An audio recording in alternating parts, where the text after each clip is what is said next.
మా latest videos కోసం మా ఈ తెలుగు న్యూస్ ఛానల్ సబ్స్క్రైబ్ చేసి గంట సింబల్ యాక్టివేట్ చేసుకోండి.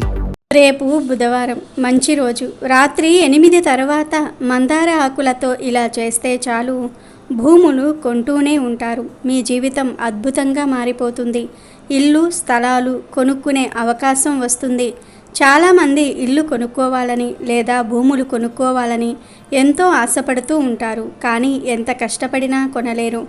మరికొంతమంది దగ్గర భూమి ఉంటుంది, కానీ ఆ భూమిలో ఇల్లు కట్టలేకపోతూ ఉంటారు.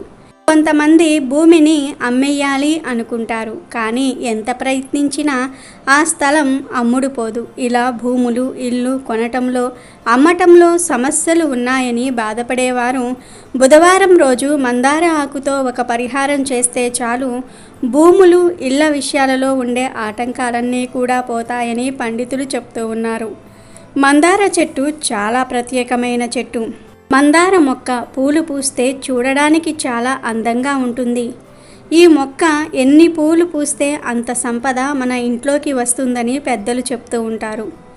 దేవతా పూజకు కూడా మనం మందార పూలను ఉపయోగిస్తూ ఉంటాము. దేవతా వృక్షాలలో మందార చెట్టుకు ప్రత్యేకమైన స్థానం ఉంది. అన్ని కాలాలలో పూలు పూసే ఈ మందార మొక్కను ఇంట్లో పెంచుకుంటే ఇంట్లోని వారికి ధనానికి లోటు ఉండదు. ఎర్రని మందార పూలను దేవతా ఆరాధనలో ఎవరైతే వినియోగిస్తారో వారి కోరికలను భగవంతుడు తప్పక నెరవేరుస్తాడని పురాణాలలో చెప్పబడింది. ఎర్ర మందార చెట్టును ఇంట్లో పెంచి బయటకు వెళ్ళేటప్పుడు ఆ మొక్కను చూస్తూ బయటకు వెళ్ళటం వల్ల అంతా శుభమే జరుగుతుంది.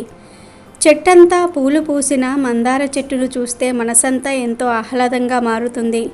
మానసికపరమైన దోషాలను కూడా మందార చెట్టు తొలగిస్తుంది.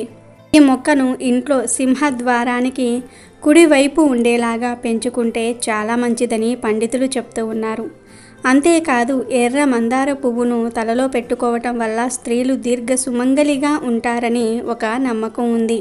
మందార పూలకే కాదు, మందార ఆకులకు కూడా ఎంతో ప్రాధాన్యత ఉంది. ముఖ్యంగా భూములు ఇళ్ల విషయాలలో సమస్యలు ఉన్నవారు బుధవారం రోజు మందార ఆకులతో ఒక పరిహారం చేస్తే చాలు, ఆ సమస్యలన్నీ కూడా పోతాయి. భూములు ఇల్లు కొనాలనుకునేవారు కొంటూ ఉంటారు. దానికి సరిపడా ధనం వస్తుంది. మీ జీవితం అద్భుతంగా మారిపోతుందని శాస్త్ర పండితులు చెప్తూ ఉన్నారు. మరి ఇంతకీ బుధవారం రోజు మందార ఆకులతో ఏం చేయాలి అనే విషయాన్ని ఇప్పుడు మనం ఈ వీడియోలో వివరంగా తెలుసుకుందాము.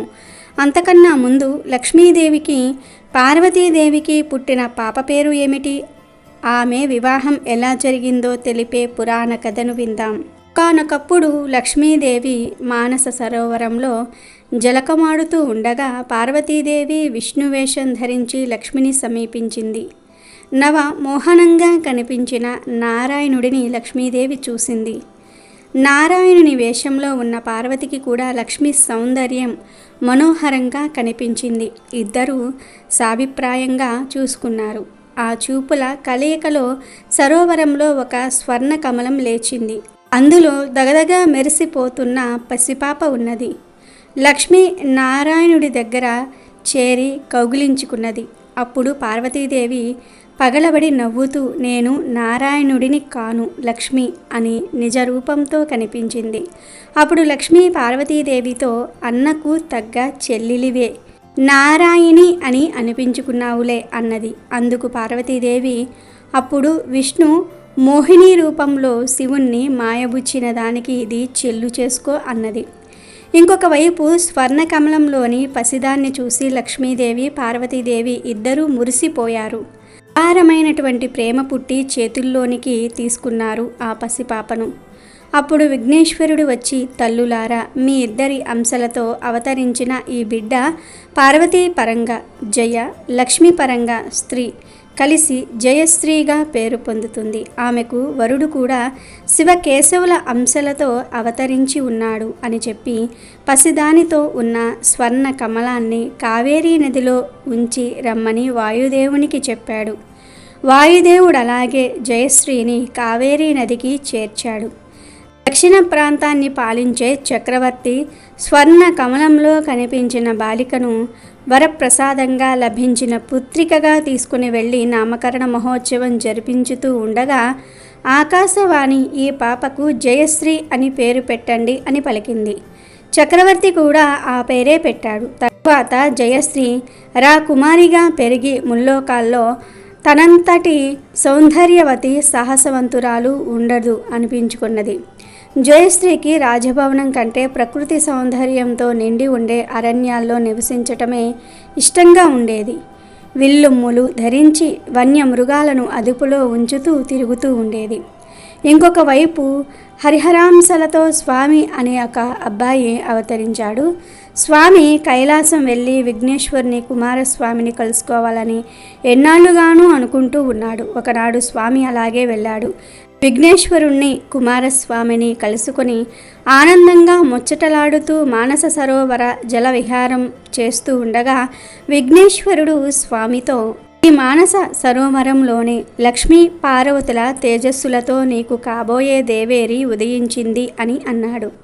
స్వామికి కుతూహలం కలిగినా అణుచుకున్నాడు. స్వామి కొంతకాలం అక్కడ గడిపి వెళ్ళబోతూ ఉన్నప్పుడు విఘ్నేశ్వరుడు స్వామితో, స్వామి, మాకంటే పెద్దవాడివైన నీవు బ్రహ్మచారిగా ఉండటం బాగాలేదు, సత్వరంగా నీకు కళ్యాణం తప్పదు అన్నాడు. తరువాత కుమారస్వామి విఘ్నేశ్వరుడు స్వామికి ఘనంగా వీడ్కోలు ఇచ్చారు. స్వామి నిజ నివాసానికి చేరుకున్నాడు. ఒకనాడు స్వామి వినోదంగా పెద్ద పులి మీద స్వారీ చేస్తూ అరణ్యంలో తిరుగుతూ ఉండగా పులిని కదలనివ్వకుండా చుట్టూరా బాణాలు రివ్వున నాటుకున్నాయి. స్వామి బాణాలు వచ్చిన దిశగా కోపంగా చూశాడు. కోపం పటాపంచలయ్యింది. ఎందుకంటే అక్కడ విల్లుమ్ములతో టీవీగా నిల్చుని చిరునవ్వు విసిరిన జయశ్రీ కనిపించింది. స్వామి గుండెల్లో ఆ చూపులు బాణాల్లాగా గుచ్చుకున్నవి. స్వామి అంతర్ధానమయ్యాడు. జయశ్రీకి స్వామిని గురించి విఘ్నేశ్వరుడు కలలో అదివరకే చెప్పి ఉన్నాడు. జయశ్రీ అతని కోసమే అరణ్యాల్లో తిరుగుతున్నది. నారాయణుడి ఆదేశంతో చక్రవర్తి జయశ్రీకి స్వయంవరం ఏర్పాటు చేశాడు. రాజాది రాజులుగా మారు రూపాలతో ఇంద్రాది దేవతలు కూడా వచ్చారు. స్వామి ఒక సాధారణ శబర యువకుడి రూపంతో విల్లుమ్ములు ధరించి పెద్ద నల్లని కుక్కను వెంటబెట్టుకొని వచ్చాడు. రాజాది రాజులు టీవీ ఒలకబోస్తూ శబర యువకుణ్ణి, అతని పెంపుడు కుక్కను ఎగతాళి చేశారు. స్వామి సింహద్వారానికి అడ్డంగా అందరినీ కారాగారంలో బందీలు చేసినట్లుగా కుక్క మీద కూర్చున్నాడు. కుక్క పెద్ద పులిగా మారింది. భయంకరంగా గాండ్రుమన్నది. జయశ్రీ స్వామిని గుర్తించి చరచరా వచ్చి వరమాల వేసి వరించింది. స్వామి జయశ్రీని పులి మీద ముందు కూర్చుండబెట్టుకున్నాడు. దేవతలకు కోపం వచ్చింది. శబర యువకుని మీద ఊకుమ్మడిగా విరుచుకుపడి ఆయుధాలు తీశారు. స్వామి విల్లుమ్ములు తీసి అందర్నీ ఎదుర్కొన్నాడు. అతని బాణ ప్రయోగ ధాటికి దేవతలు చల్లా చెదురై నిజ రూపాలతో అస్త్రాలు ప్రయోగించారు. స్వామిని ఎలాంటి అస్త్రము తాకలేకపోయింది. ఇంద్రుడి వజ్రాయుధం కూడా పనికి మాలినది అయ్యింది. అప్పుడు స్వామి తన నిజరూపంతో హరిహర స్వామిగా సాక్షాత్కరించాడు. దేవతలు చేతులు ఎత్తి నమస్కారాలు చేశారు. శరణం స్వామి అన్నారు. స్వామి జయశ్రీల కళ్యాణం దేవాది దేవతల మధ్య మహావైభవంగా జరిగింది. జయశ్రీతో స్వామి నిజ నివాసానికి వెళ్ళాడు. ఆ విషయంలోనికి వస్తే ఇల్లు భూములు కొనుక్కోవాలని ఆశపడేవారు బుధవారం రోజు రాత్రి 8 తర్వాత చక్కగా 2 మందార ఆకులను తీసుకోండి. ఈ మందార ఆకులను రాత్రిపూట కోయకూడదు. పగటి పూటే కోసి దాచి ఉంచుకోండి. రాత్రి 8 దాటిన తర్వాత ఆ మందార ఆకులను తీసుకోండి. ఆ మందార ఆకులను ఒక్కదానిపై ఒకటి ఉంచి ఆ 2 మందార ఆకులను పూజ గదిలో గణపతి ఫోటో ముందు పెట్టండి. తర్వాత ఈ ఆకుల మీద కొంచెం బెల్లం పెట్టండి. అంటే ఆ ఆకుల మీద పట్టినంత బెల్లం పెట్టండి. ఆ తర్వాత బెల్లం మీద కొన్ని ధనియాలను కూడా వేయండి. 1 స్పూన్ ధనియాలు వేస్తే సరిపోతుంది. ఇలా వేసిన తర్వాత ఆ మందార ఆకును అలా కదవకుండా వదిలేసి కొబ్బరి నూనెతో దీపం వెలిగించండి. మీ కోరికను దృఢంగా దేవుడికి చెప్పుకోండి.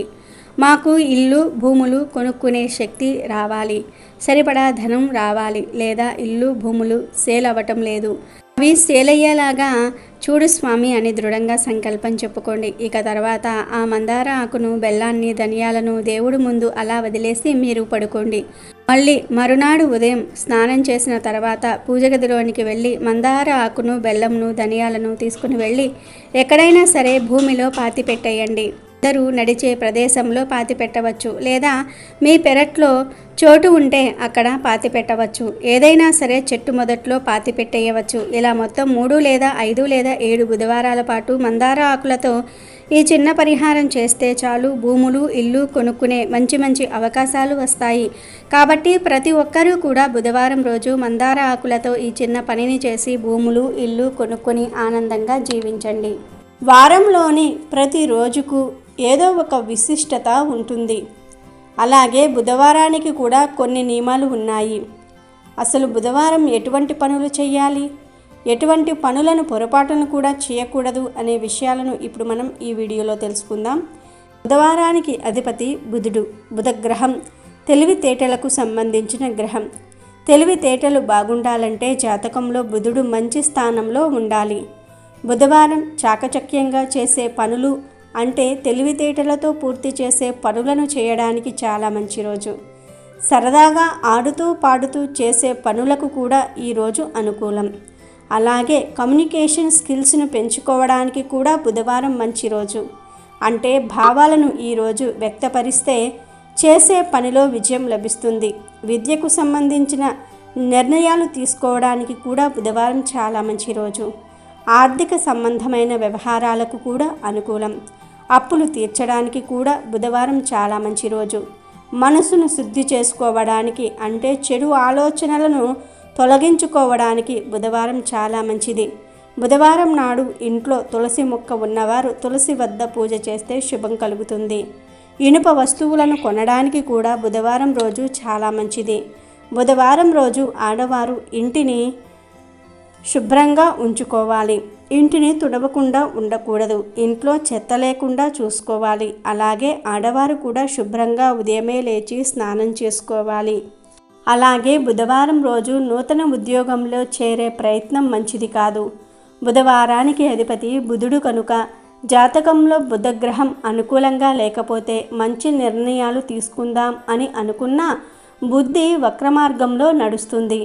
బుధగ్రహ దోషాలు పోవాలంటే బుధవారం తులసి పూజ చేసి విష్ణు సహస్రనామాలను పారాయణ చేయాలి. బుధవారం రోజు పెసలు, ఆకుపచ్చ కూరలను లేదా ఆకుపచ్చ అరటి పళ్లను ఆవుకు తినిపిస్తే శుభం జరుగుతుంది.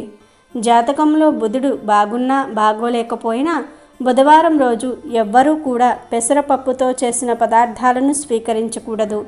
జాతకంలో బుధగ్రహం అనుకూలంగా లేనివారు పొరపాటున కూడా పెసలుతో చేసిన పదార్థాలు తినకూడదు. తింటే వారి సమస్యలు మరింత పెరుగుతాయి. అలాగే బుధవారం రోజు పొరపాటున కూడా సాయంత్రం సంధ్యా సమయంలో నిద్రించకూడదు. గోర్లు వెంట్రుకలు కత్తిరించకూడదు. అలాగే బుధవారం రోజు ఉత్తర దిక్కు వైపు ప్రయాణం చేయకూడదు. బుధవారం రోజు విష్ణుమూర్తిని ఆరాధించాలి. మద్యం, మాంసాన్ని తినకూడదు. బుధవారం రోజు నల్లని రంగు దుస్తులు ధరించకూడదు. ధరిస్తే మానసిక మరియు శారీరక బాధలు పెరుగుతాయి.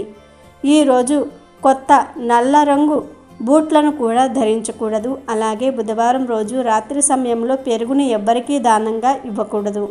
ముఖ్యంగా స్త్రీలు ఈరోజు తులసిని తప్పనిసరిగా పూజించుకోవాలి. బుధవారం రోజు పచ్చని రంగులో ఉండే ఆకుకూరలను తింటే బుధుడి అనుగ్రహం కలుగుతుంది కనుక బుధవారం రోజు ప్రతి ఒక్కరూ కూడా ఈ చిన్న నియమాలను పాటించండి. శుభ ఫలితాలను పొందండి. అమెజాన్లో బెస్ట్ డిస్కౌంట్స్ కోసం వీడియో డిస్క్రిప్షన్లో లింకు ఉంది, చూడండి. అలాగే మా టెలిగ్రామ్ ఛానల్ సబ్స్క్రైబ్ చేసుకోండి.